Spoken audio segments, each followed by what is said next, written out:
በህብረተሰቡ መዘናጋትና በፈጻሚ አካላት ክፍተት የወባ በሽታ ከባለፉት 3 ዓመታት ወዲህ ዳግም በማገርሸት የጤና ችግር ሆኖ በመቀጠሉ ህዝቡ በሚድን በሽታ ህይወቱን እንዳያጣ የመከላከል ስራ በትኩረት ሊሰራ እንደሚገባ የወላይታ ዞን ዋና አስተዳዳሪ ረዳት ፕሮፌሰር ሳሙኤል ተሰማ አሳሰቡ። በዞኑ ሁሉም አካባቢዎች ለወባ በሽታ ተጋላጭ በመሆናቸው በሽታው የህብረተሰብ ጤና ስጋት ወደማይሆንበት ደረጃ ለማሸጋገር በትኩረት እንደሚሰራ የወላይታ ዞን ጤና መምሪያ ኃላፊ አቶ ዳዊት ደሳለኝ አስታውቀዋል። መምሪያው ወቅታዊ የወባ በሽታ ሁኔታን አስመልክቶ የንቅናቄ መድረክ አካሂዷል። መሰዊያ ህዝቅኤል ዝርዝር አላት። በሀገራችን ኢትዮጵያ ከፍተኛ የህብረተሰብ ጤና ችግር ከሆኑት መካከል የወባ በሽታ አንዱ ነው። በሽታው በፍጥነት የሚሰራጭ በመሆኑ የብዙዎችን ህይወት ቀጥፏል። ለአብነትም በ1958 ዓመተ ምህረት በተከሰተው የወባ ወረርሽኝ ከ150 ሺህ በላይ ዜጎች ህይወት መቀጠፉ የቅርብ ጊዜ ትውስታ ነው። አሁንም በዞናችን የሚገኙ ሁሉም አካባቢዎች ለወባ ተጋላጭ በመሆናቸው አጎበር ከማሰራጨትና ጸረ ወባ ኬሚካል ከመርጨት ጀምሮ የቅድመ መከላከል ስራዎች እየተሰሩ ነው ተብሏል። እያንዳንዱ ግለሰብ በራሱ ቤት ውሃ የሚተኛበትን ካፋሰሰና ከደፈነ መቀመጫውን ካሳጣ ውሃ ቢንቢ የሚራባበት ቦታ አይኖርም። ሁለተኛ የአጎበር አጠቃቀሙን በትክክል ህዝብ ከተጠቀመ አጋጣሚ ሆና በራ ወደ ቤት የመጣችው ቢንቢ ሰው ላይ እንዳታርፍ የማረግ ስራ ከተሰራ አጎበር አሁን ለሁሉም መዋቅር በሚባል በወላይታ ዞን ያሉት ለ26ቱ መዋቅር የአጎበር ስርጭት ተካሂዷል። አሁን በ6ቱ ላይ እየተካሄደ ነው። በቀሪዎቹ 2ቱ ላይ ደግሞ የርጭት ስራ እየተሰራ ነው። ከመስከረም እስከ ህዳር እንዲሁም ከመጋቢት እስከ ሰኔ ባሉት ወራት የወባ በሽታ ስርጭት በከፍተኛ ሁኔታ ሲጨምር፣ የተቀሩት ወራት ደግሞ ከወባ ስጋት ነጻ ሆነው ይቆዩ ነበር። ይሁን እንጂ በህብረተሰቡ መዘናጋትና በፈጻሚ አካላት ክፍተት ባለፉት 3 ዓመታት ዳግም በማገርሸት ዛሬም ድረስ የጤና ስጋት ሆኖ በመቀጠሉ ህዝቡ በሚድን በሽታ ህይወቱን እንዳያጣ በትኩረት ሊሰራ ይገባል ተብሏል። ወባ እንግዲህ በአፍሪካ ደረጃ በኢትዮጵያም እንዲሁ እንደ ዞናችን ወላይታም ላይ በጣም ገዳይ በሽታ ነው። ግን ማዳን የምንችለው ቀድመን ብንከላከል መቀነስ ማዳን የምንችለው በሽታ ነው። ስለዚህ ህዝቡ በዚህ በቀላሉ ማዳን በምንችለው መድኃኒት እንዳይሞቱ የማድረግ ስራ ከአመራሩ ይጠበቃል። በደንብ ከተሰራ ወባ እንደዚህ አይነት ችግር ያለበት በሽታ አይደለም። ይሄ ቁጥር መቀነሱ በየቦታው ሰዎቹ መተኛታቸው ሲቀር ሕክምና ተቋም የሚመጡ ሰዎች ቁጥር ሲቀንስ ወባ የለም ብሎ የመዘናጋት ነገሮች ተፈጥሮ ነበር።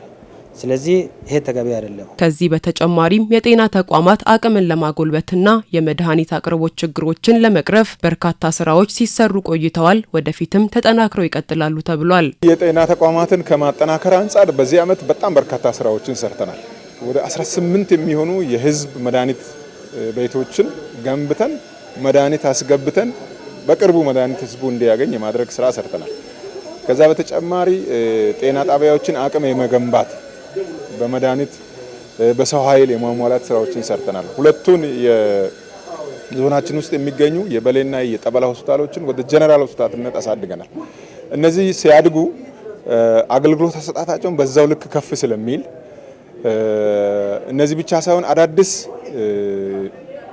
ጤና ጣቢያዎችንም ግንባታ የመስራት ስራዎችን እየሰራን ነው። ስለዚህ የተጓደሉ የባለሙያ እጥረት ባለባቸው ባለሙያዎችን በቅጥር የማሟላት በዝውውር የማሟላት ስራ በእነዚህ ሆስፒታሎችና በሌሎች ስራ ሰርተናል። አካባቢያቸውን ከወባ በሽታ ስጋት ነጻ ለማድረግ በሚሰሩት ስራ አበረታች ውጤት እያስመዘገቡ ያሉ መዋቅሮች ጥረታቸውን እንደሚቀጥሉ የገለጹ ሲሆን ከፍተኛ የወባ ስርጭት በታየባቸው አካባቢዎች የህብረተሰቡን ጤና ለመጠበቅና ለመከላከል በትኩረት እንደሚሰሩ ተናግረዋል። ዳሞት ጋሌ ከዚህ ቀደም በነበሩ ጊዜያት እጅግ ወባማ አካባቢ ናት። ባሳለፍናቸው አመታቶች ላይ በክልልም በዞንም በወባ ስርጭት ከፍተኛ ሆና ከፊት ለፊት ስትመራ የነበረች መዋቅር ናት። ነገር ግን በዚህ አመት የጤናውን ሴክተር በማነቃነቅ ከቤተሰብ ከህብረት ከጤና ኬላ ክላስተር ጤና ጣቢያ እስከ ወረዳው ጽሕፈት ቤት ድረስ በአደራጀት የተመራበት አግባብ አለ። 4 ወር የ1 አመት የ6 ወር የ1 ቀን እስኪባል ድረስ በሚመጣው ስርጭት ላይ ያለው የተቀመጡ የጥናት መረጃዎች ከፍተኛ እንደሆነ ያሳያል። ካሉ ወረዳዎች 3ኛ 4ኛ እና 5ኛ አካባቢ የሚቀመጡበት ሁኔታ አለ። ስለዚህ ያንን ተጋላጭ ያደረገው መጀመሪያ እንዳልኩት የብሳር ወንዝ ተፋሰስ አካባቢ ያሉ ቦታዎች የመሬት አቀማመጡ ጨፌያማነቱና የአየር ንብረቱ ለዚህ ተጋላጭ አድርጎታል። ይህን ደግሞ በሚቀጥለው ለማስተካከልና ለመስራት በአመራር ለመምራት እናቅዳለን። ከዞን ካሉ መዋቅሮች አንጻር ጠበላ ከተማ አስተዳደር የወባ ስርጭቱ እጅግ በጣም ከፍ ያለ ነው። በየሳምንት የሚደረገው ወራይም በመናይበት ጊዜ የሶስት ወር ሪፖርትን በመናይበት ጊዜ እጅግ ከፍ ያለ ነውና ለዚህ መሰረታዊ ችግር ምንድነው የሚለው ነገር በመናይበት ጊዜ አንደኛ የወባ ስርጭት ለመግታት የምንጠቀምባቸው ስትራቴጂዎች በሙላት ያለ መጠቀም አንዱ ክፍተት ነው። ስለዚህ ይሄንን ፈጥነን የማስተካከል የማሻሻል ስራዎችን በፍጥነት እንሰራለን የሚል ሀሳብ ነው ያለኝ። ይህን ከአመት አመት የጤና ስጋት ሆኖ የቀጠለውንና የብዙዎችን ሕይወት እየቀጠፈ ያለውን የወባ በሽታ ለመከላከል ህብረተሰቡ ከጤና ባለሙያዎች ጋር በቅንጅት መስራት እንዳለበት የተጠቆመ ሲሆን እስከ መጪው ነሐሴ 30 ድረስ የበሽታውን ስርጭት 70% ለመቀነስ ግብ ተጥሏል። የደቡብ ኢትዮጵያ ክልል ወጣቶችና በጎ ፈቃድ አገልግሎት ኮሚሽን ለዱጉና ፋንጎ ወረዳ ስብዕና ግንባታ ማዕከል ከ1.1 ሚሊዮን ብር በላይ የሚያወጡ ቁሳቁሶች ድጋፍ አደረገ። የተደረገው ድጋፍ ወጣቶችን በእውቀትና በስነ ምግባር የበለጸጉ ከማድረግ ባሻገር ክህሎታቸውን እንዲያዳብሩ የሚያግዝ መሆኑ ተመላክቷል። አዲስ ዓለም ሞገስ ዝርዝር አለው።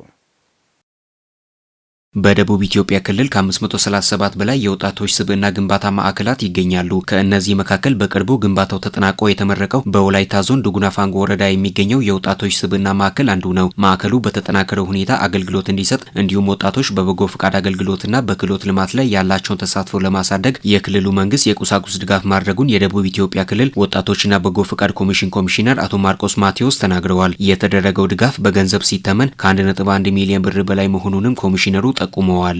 ዱጉና ፋንጎ ወረዳ የወጣት ስብዕና ማዕከል በጣም ከፍተኛ ወጪ አውጥቶ ግንባታ አካሂዷል።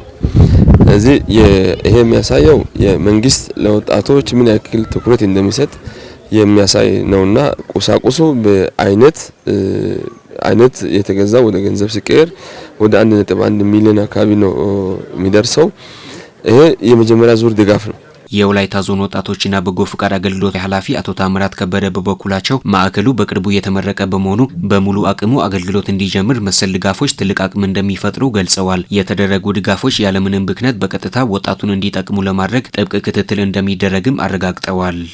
ወጣቱ የመዋያ ጊዜውን አልባሌ ቦታ ከመዋል እዚህ በመዋል አስፈላጊ የሆኑ ለጤና የሚያገለግሉ እንደ መረብ ኳስ፣ የእግር ኳስ መጫወቻዎችን አምጥተዋል። ሌላ ደግሞ የቴብል ቴኒስ የሚጫወቱበትን ወጣቶች የሚጫወቱበትን አምጥተዋል። ይህንን ከዞኑ እኛ ጋር ካለው መዋቅር ጋር በየዕለቱ በየጊዜው ክትትልና ድጋፍ እናደርጋለን። ሲበላሹም የማስተካከል የማስጠገን፣ ወጣቶቹም ደግሞ የማጫወት ኃላፊው የስብዕና ማዕከሉ ቢሆንም ክትትልና ድጋፍ ከዞኑ በኩል በሰፊው ይደረጋል ማለት ነው። የዱጉና ፋንጎ ወረዳ አስተዳዳሪ አቶ ዘካሪያስ ዋንተሞ ማዕከሉ ወጣቶችን ከማዝናናት ባለፈ ራሳቸውን የሚለውጡባቸው ፕሮግራሞች የተዘጋጁበት መሆኑን ጠቅሰዋል። ለደህንነቱና ለአገልግሎቱ ዘላቂነት ሲባልም ለንብረቶቹ ተገቢው ጥበቃና እንክብካቤ እንደሚደረግላቸውም ገልጸዋል። ማቴሪያሎቹ አገልግሎት እንዲሰጡ ለታለመለት ዓላማም እንዲውሉ የማድረግ ኃላፊነቱ የኛ ነው። ይሄን ሊድ የሚያደርግ አካል አለ። የጥበቃ ሙሉ ጥበቃ የሚደረግለት ነው ግቢው። በዚህ ግቢ ነው ማቴሪያሎቹ ተደርጎ አገልግሎት መስጠት እንዳለባቸው እያደረግን ያለ ነው። ስለዚህ እነዚህ የመጡ ማቴሪያሎች የአይሲቲ ክላስ ማቴሪያል አለ፣ የሜዳ ቴኒስ አለ፣ እግር ኳስ አለ፣ መረብ ኳስ አለ። እነሱ ካመጡት ኮምፒውተር ዲስክቶፕ አለ።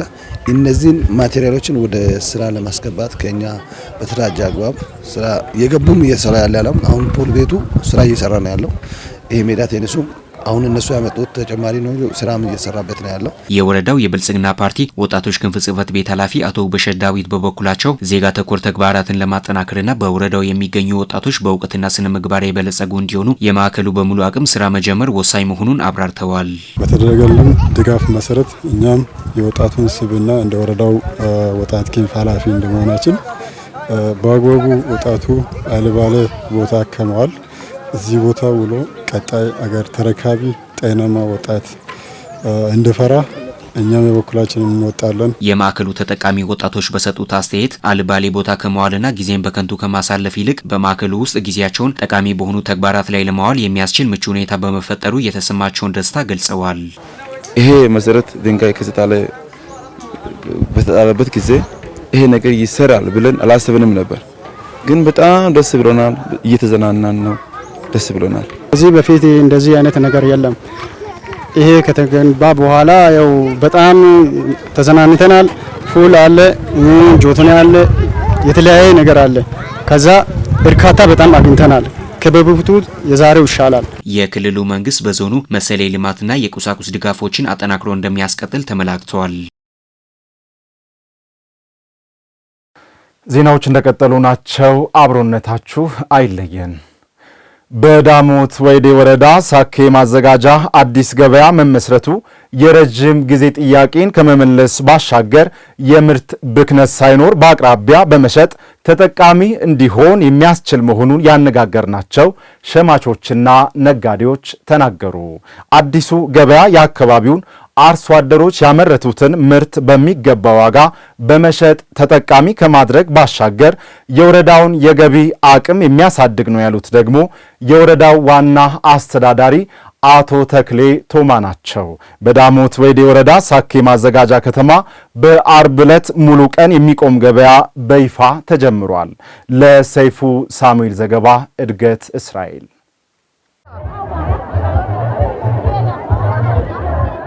በወላይታ ዞን ዳሞት ወይዴ ወረዳ ከሚገኙ ታዳጊ ማዘጋጃ ከተሞች አንዱ የሆነው የሳኬ ማዘጋጃ ከተማ በሰባቱ አቅጣጫ መግቢያና መውጫ መንገዶች ያለውና በዙሪያው ላሉ ቀበሌያት አማካይ ስፍራ ላይ በመሆኑ የአካባቢው አርሶ አደሮች ርቆ ሳይሄዱ ምርቶቻቸውን ገበያ አውጥቶ ለመሸጥ ምቹ እንደሆነ ይነገራል። በሳምንት አርብ ዕለት ሙሉ ቀን የሚቆም ገበያ ተፈቅዶ መጀመሩ ከዚህ በፊት ሩቅ መንገድ ተጉዞ የመገበያየት ድካምና የሚወጣውን ወጪ እየቀነሰ ነው ሲሉ አዲሱ ገበያ ሲገበያዩ ያነጋገርናቸው ነጋዴዎችና ሸማቾች ገልጸዋል። እዚህ ገበያ በቃ እንትን ስላለ በጣም ደስ ብሎናል። መጀመሪያ ወደ እንትን ቀርጬ ምናምን ሄደን ነው ቅቤ ምናምን የምንገዛው። ወደዚህ እንትን አሁን ትራንስፖርት 200 ብር ከፍለን ነው ወደዛ ቀርጬ የምንሄደው ማለት ነው። ከዛ ወደዚህ ስለመጣ በቃ አሁን ትራንስፖርት አንከፍልም። እዚህ ሆነን ነው እንትን የምናግደው። በጣም ደስ ብሎናል። አሁን እዚህ ስራ አጥ ወጣቶች አሉ። በዚህ ሰበብ ያው ትላንትና ወዲህ አይተናል። የተለያዩ ስራዎችን ሰርቶ ስራ አጦች ስራ እንዲያገኙ ወረዳው መንግስት ያመቻቸበት ሁኔታ አለ። ያው ደግሞ ቃል የገቡበትም ሁኔታ ስላለበት ነገ ተስፋ ሰጪ የሆኑ ነገሮችም አሉ። ገዛን እየሸጥን ያለው ከቤት ያመጣ ነው። ያው በኪሎ ተመዝኖ የመጣውን ሸጠናል። ሌላው ደግሞ ገዝተናል። እኛም ደግሞ ድካም ቀንሷል። የምንለው ምንድነው? በእኛ ገበያ በበራፋችን በከተማችን እየነገድን ስለዋልን ቀንሷል ማለት ነው። የዳሞት ወይዴ ወረዳ ዋና አስተዳዳሪ አቶ ተክሌ ቶማ እንደገለጹት የሳኬ ማዘጋጃ ደረጃን ከፍ ለማድረግና ኢኮኖሚያዊ አቅም ለማሳደግ ይህ ገበያ ከፍተኛ ጠቀሜታ ያለው ነው ብለዋል። አርሶ አደሩ ደግሞ ትንሽን ነገር ለመሸመትም ከዚህ ሶዶ ከዚህ በዴሳ ፖዲቲ ሲጓዝ ነበር። ከፍተኛ መጉላላት ሲደርስበት ነበር። ዛሬ ግን ማንኛውም አይነት ነገር ከዚህ ከአንድ ማዕከል ከሳኬ ማዘጋጃ ማግኘት ይችላል። ይሄ ለአብነት ብናነሳ አንድ ኩንታል አቮካዶ ጭኖ ከዚህ ቦዲቲ ለመውሰድ 500 ብር ነው ሲከፍል የነበር። አሁን ግን አርሶ አደሮቻችን ይሄ ገበያ በመፈጠሩ ለኮቴ የሚከፍለው 50 ብር ብቻ ነው። መኪና እዚህ መጥቶ ነው ምንጭ ነው። ስለዚህ 450 ብር ያህሉ በአንድ ኩንታል ለአርሶ አደሩ በኪሱ ነው የሚቀረው ማለት ነው። ይሄ ከፍተኛ ወጪን መስተጓጎል ያስቀረ ነው። የገቢ አማራጭ መፍጠር መቻል ህዝቡ በየደረጃው የሚጠይቀውን የልማት ጥያቄዎችን መንግስት በቅርበት እንዲመልስ የሚያስችል በመሆኑ ትኩረት ተሰጥቶ እየተሰራ ነው ያሉት ደግሞ የወረዳው የመንግስት ዋና ተጠሪ አቶ መርክኔ ኦቼ ናቸው። ይሄ ብቻ አይደለም። አንካሸሸራም አንድ ገበያ አቁመናል። ግራራ ላይ መናሪያ፣ የከብት በረት፣ ሌላም ትላልቅ ነገሮችን እየሰራን የቆየንበት በዛ ያበቃም ብለን ገቢን ሌላው ሁሉ አሁን ልማት የምንሰራው ገቢ ሲኖር ነው። ህዝብ አለ፣ ገቢ ምንጭ ማመቻቸት ስላለብን እንደ ወረዳ ከተማውን ከከተማ ስናወጣ ገቢ ምንጮች ሙሉ በሙሉ ዜሮ ሆኖ ነበሩ። አሁን እግዚአብሔር ይመስገን ይብዛ ይነስ አሁን በዚህን ሰዓት ራሱ ጥሩ ገቢ እየገባ ያለበት ሁኔታ አለ። ስለዚህ ይሄ ገበያ ማውጣት ትልቅ ፋይዳ አለው። በወረዳው በፈርጃ 5 ደረጃ ያሉ ታዳጊ ማዘጋጃ ከተሞች በገቢ አቅም ለማሳደግ እየተሰራ ያለው ስራ ገበያን ለማስፋፋት ብቻ ሳይሆን ለአካባቢው ወጣቶች አዲስ የስራ እድል ለመፍጠርም የሚያግዝ መሆኑ ተገልጿል። ከተሜነት በመጣበት ሰዓት የገቢ አማራጮቹን በመፍጠር ኢንካም ጀነሬት ለማድረግ ሳኬ ፈርጃ 5 ከተማ ናት። አሁን የዘለማድና ትልቅ ሰፊ ገበያ የሚቆምበት ሂደት ዛሬ ሰኔ 12 ዕለት አርብ ላይ ትልቅ ገበያ እንዲቆም ብዙ ዋጋ ተከፍሎ የህዝባችን የመልካም አስተዳደር ጥያቄ ሆኖ ለረጅም ጊዜ ቆይቶ ነበር። የዚህ አካባቢ ማህበረሰብ በንግድ ስራ ነው የሚታወቀው። አብዛኛው የአቮካዶ ምርት በኢትዮጵያ ደረጃ በሀገር ደረጃ የሚታወቀው መነሻው ሳኬ ነው። ከዚህ የአቮካዶ ምርት ወደ ቦዲቲ ገበያ ተወስዶ ህዝቡ አንዳንዴ ረጅም ርቀት ተጉዞ የሚገበያይበት ሂደቶች ነበሩ። በሌላ ንግድ እንቅስቃሴ ውስጥም የሚሳተፉ አብዛኞች ነጋዴዎች እዚህ ያሉበት አካባቢ ነው። ገበያው ዳር ላይ መደብ ለመቁረጥ 5 ሜትር ገባ አድርገን ነው የቆረጥ ነው። ለስራ አጦች ሼድ ለመስራት ሼዱን ለማዘጋጀት ሼድ አዘጋጅተን ስራ አጦችን አሁን የተደራጁም አሉ፣ እየተደራጁ ያሉትም አሉ። እነዚያን አደራጅተን ወደ ስራ አስገብተን እነሱም ራሳቸውንና አካባቢውን እንዲለውጡ የማድረግ ስራ በከፍተኛ ሁኔታ እየሰራን ያለ ነው። የገበያውን መጀመር ተከትሎ የሚነሳውን የባንክ የቴሌኮም አገልግሎትና የመሳሰሉትን ለማሟላት በትኩረት እንደሚሰራም ተመላክቷል። ከአካባቢው ስነ ምህዳርና ከአየር ሁኔታ ጋር የሚስማሙ የግብርና ግብዓቶችን በመጠቀም የሰብል ጤናማነትንና የአፈር ለምነትን ለማስጠበቅ እየሰራ መሆኑን የሁምቦ ወረዳ ግብርና ጽሕፈት ቤት አስታወቀ። በወረዳው ፋክት ፕሮጀክት ፕሮግራም በተሰኘ ድርጅት የታቀፉ አርሶ አደሮችና ከ18 ቀበሌያት የተውጣጡ የግብርና ባለሙያዎች በሾጮራ አበላ ቀበሌ በፕሮጀክቱ አማካኝነት የለማውን የበቆሎ ምርት ጎብኝተዋል። ለተገኝ ሰይፉ ጥንቅር መቅደስ ኡሹሌ የአካባቢውን አየር ንብረትና አፈር ለምነትን ከአርሶ አደሩ ምርትና ምርታማነት ጋር አስተሳስሮ እየሰራ የሚገኘው ፓርቲሲፓቶሪ አግሪካልቸር ፎር ክላይሜት ቼንጅ ወይም በምህጻረ ቃል ፓክት የተሰኘው ድርጅት በሁምቦ ወረዳ ከየቀበሌያት በእኩል ጾታ ስብጥር 32 አርሶ አደሮችን በማቀፍ በጥናት የተደገፉ የግብርና ስራዎችን እያሳለጠ ይገኛል። ይህ ፕሮጀክት አርሶ አደሩ በተለምዶ ሲጠቀምበት የነበረውን የሰብል አዘራር እንዲሁም የተፈጥሮና ሰው ሰራሽ ማዳበሪያ አጠቃቀም ምን እንደሚመስል በአባላ ሾጮራ ቀበሌ ለተሞክሮ የተዘራውን የበቆሎና የእርግብ አተር ምርት አርሶ አደሮችን አስጎብኝተዋል። ልምድ ልውውጥ ለማድረግ መጥተናል። እኛ ጋም አለ እንሰራለን፣ እንደዚህ እኛም ሰርተናል። ነገር ግን ከኛ ይሄ የተሻለ ነው። እኛ ገና ጅምር ላይ ነው። ይሄኛው የቆየ ስለሆነ በምርት በማሳ ዝግጅትም በተለያዩ ያው ቦይ ፕሎቶችን ከኛ ይለያሉ። የተለያየ ነው። ያ አኩሪያና በቆሎ የተዘራ 2 መስመር ላይ በቆሎ ከዛ አንዱ አኩሪያ ነው። እሱም ትንሽ ጥሩ ነው። ከዛ ደግሞ በአንድ መስመር ላይ በቆሎ በአንድ መስመር አኩሪያ ነው። እሱ በጣም ነው የሚሻለው። ደግሞ ያለ ማዳበሪያ የዘራውንም አይተናል። ከምን ማዳበሪያው ከሆነ ኮምፖስቱ ጋር የተዘራውንም አይተናል። ማዳበሪያው ብቻውን የተዘራውንም አይተናል። አራቱንም የተለያዩ ዘሪዎችን የተዘሩትንም አይተናል።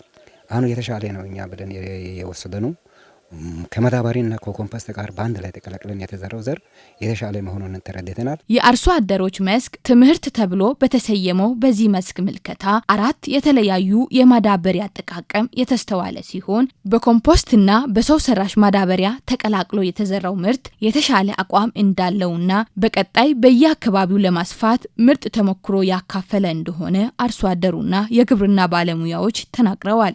ቦታዎችን ለመቻችቼ ለመስራት ያው አሁን በዚህም ተሞክሮ ሄጄ ልዩ ትኩረት ሰጥቼ ለመስራት ያው አይቼ ነው የሚሄደው። የኖን ውስጥ የተሻለው ከኮምፖስት ጋር ማዳበሪያው ጋር የተዘራው ምርጥ ትክክለኛ ዘር ምርጥ ውጤቱን የሚያሳዩን አይተን ለኛ ወደፊትም እንደዚህ እኛ አድርገን ብንጠቀም ይሻላል ብለን አስበን የተረዳነው ነገር ይሄን ይመስለኛል። አሳታፊ ነው እንግዲህ አሳታፊ ስለሆነ አንድ ስመረጥም ሴት 16 ወንድ 16 እኩል በኩል 50 በ50 ነው።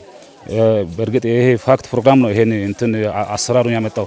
አሰራሩም ደግሞ ይሄ የሴት ስራ ነው ይሄ የወንድ ስራ ነው ተብሎ በፊት እንትን ተከፋፍሎ ነበር። አሁን ግን በዚህ ፕሮግራም መሰረት እያንዳንዱ ወንድም የሴትም ስራ መስራት እንደሚችል ሴቶችም ደግሞ የወንዶቹን ስራ መስራት እንደሚችሉ በጣም ጥሩ ግንዛቤ የሰጠ መሆኑን አይተናል። የተፈጥሮ ጉዳይ ሆኖ ባለፈው ከ1 ወር በላይ ዝናብ በመቋረጡ ምክንያት በሁሉም ሰብል ምርቶች ላይ ጉዳት እየደረሰ መሆኑን የገለጹት የወረዳው ግብርና ባለሙያዎች የአክት ፕሮጀክት በአርሶ አደሩ ማሳ ላይ እየሰራ ያለው የምርምር ስራዎች በዘላቂነት በምርት መሻሻል ላይ ውጤት የሚያመጡ ናቸው ብለዋል። ከአርሶ አደር መስክ ትምህርት ጋር ተያይዞ ያካዩት ምርምር አለ። ያንን ምርምር ሌሎች አካባቢ ያ አይነት ስለሌለ እዚህ የተሻለ ስራ የተሰራውን ሌሎች መጥቶ ይሄንን አይቶ በራሳቸው ቀበሌ በራሳቸው ማሳ ላይ የተሻለ ስራ እንዲሰሩ ከዚህ ተሞክሮ ምርጥ ተሞክሮ እየወሰዱ ያሉበት ሁኔታ አለ። ይሄ አሁን ማሳ ዞር ውስጥ ዞሩም ያዩ ናቸው። በዚህ በራሳቸው በውይይት ቦታ ላይ እንዴት እንደሚወያዩ እንዴት እንደሚማሩ እያንዳንዱ ያው ትምህርት የነሱ ትምህርት ሲስተሙ ከሌሎች ሲስተም ይለያል። በተግባር እየሰሩ ስለሚማሩ ያንን እያንዳንዱ በየሳምንቱ ነው ትምህርትን በሳምንት አንድ ጊዜ ትምህርት ያካሂዳሉ። 100% ማሳውን ሸፍነን መዝራት ነው። ሁለተኛው ሰብልን ማሰባጠር ነው። ሶስተኛው ሰብሉን ማፈራረቅ ነው። እነኚህ ሶስቱ ተግባራት ኢቃባ እርሻ ይባላሉ። ከዚህ አንፃር ዛሬ ሰብልን ማሰባጠርን በዚህ በመስክ ቀን አይተናል። ሰብል ከምን ጋር ይሰባጠራል ብንል አድንጓሬን ከበቆሎ ጋር ፊጀንፊን ወይም እርግብ አተርን ከበቆሎ ጋር አሰባጥረን ስንዘራ ይበልጥ ውጤታማ እንደሚሆን ዛሬ ላይ እዚህ አይተናል። በተለይ እርግብ አተርን ከበቆሎ ጋር አሰባጥረን ስንዘራ የመሬት ጤናማነትና ለምነትን እንደሚጨምር ዛሬ አርሶ አደሮች ተመልክተዋል። ሁሉንም ያሳተፈው ይህ የአፈር ለምነትና የአየር ንብረት ለውጥ ስራ ፕሮጀክት በበልግና በመኸር ወቅት ከተያዘው የምርት መሻሻል ስራ ጎን ለጎን በአካባቢው የመስኖ ፕሮጀክትም የተጀመረ ሲሆን በሂደት ላይ ያለውን የምርምር ውጤቶችን አንዱ ከሌላው እየተማረ እንዲሄድ የበኩሉን ሚና እየተወጣ መሆኑን የወረዳው ግብርና ጽሕፈት ቤት አስታውቋል። አርሶ አደሩ ራሱ ለሌላውም ተሞክሮ የሚሆን ስራዎችን እየሰራ ያለበት ነው። በዚህም ካምናው ውጤት ተነስተን ዘንድሮም ይህን ስራ በበቆሎና በበሎቄ ጀምረናል። በዛውም ደግሞ አርሶ አደሩ ተመርማሪ ሆኖ በመስክ ትምህርት ቤት ተመርማሪ ሆኖ ተመራምሮ የተሻለ እውቀት የተሻለ ትምህርት ያገኘበት ነው። ይሄንን ስንል በዚህ ላይ ያለው እውቀት ለሌሎች በወረዳችን ባሉ በ18 ቀበሌያትም ላይ እንዲስፋፋ ስራዎችን እየሰራን እንገኛለን። ይሄ ስራ ደግሞ ውጤታማ እንዲሆን በዛሬው ዕለት የአርሶ አደር መስክ በዓል የሚለው ማካሄድ ችለናል።